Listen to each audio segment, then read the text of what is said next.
Joshua chapter 9.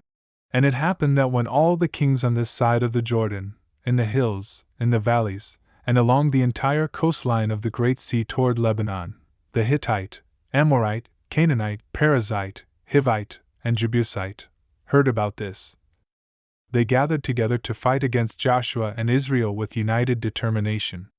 Now when the inhabitants of Gibeon heard what Joshua had done to Jericho and Ai, they acted deceptively.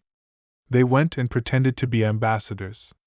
They took worn-out sacks on their donkeys, old wineskins torn and mended, worn-out and patched sandals on their feet, and old garments on themselves, and all the bread of their provision was dry and moldy.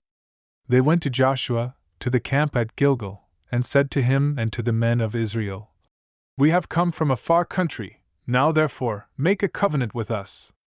Then the men of Israel said to the Hivites, "Perhaps you dwell among us, so how can we make a covenant with you?" But they said to Joshua, "We are your servants." And Joshua said to them, "Who are you, and where do you come from?"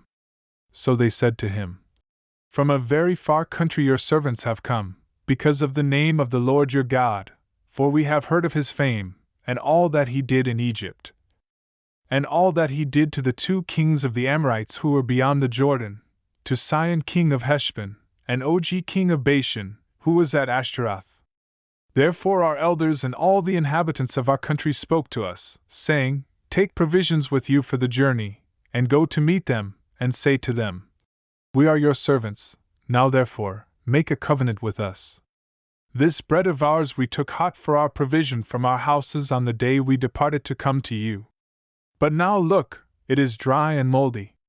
And these wineskins which we filled were new, and see, they are torn, and these our garments and our sandals have become old because of the very long journey." Then the men of Israel took some of their provisions, but they did not ask counsel of the Lord.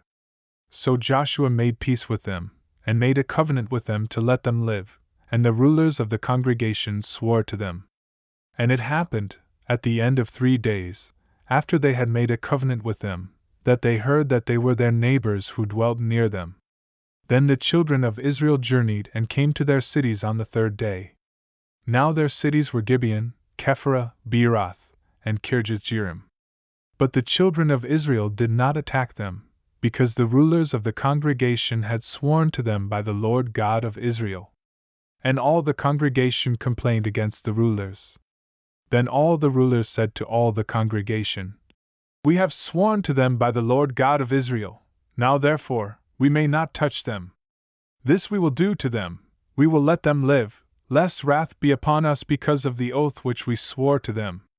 And the rulers said to them, Let them live, but let them be woodcutters and water carriers for all the congregation, as the rulers had promised them. Then Joshua called for them, and he spoke to them, saying, Why have you deceived us, saying, We are very far from you, when you dwell near us? Now therefore you are cursed, and none of you shall be freed from being slaves, woodcutters and water carriers for the house of my God. So they answered Joshua and said, Because your servants were clearly told that the Lord your God commanded his servant Moses to give you all the land, and to destroy all the inhabitants of the land from before you, therefore we were very much afraid for our lives because of you, and have done this thing. And now here we are, in your hands, do with us as it seems good and right to do to us. So he did to them, and delivered them out of the hand of the children of Israel, so that they did not kill them. And Joshua made them that day woodcutters and water carriers for the congregation and for the altar of the Lord, in the place which he would choose, even to this day.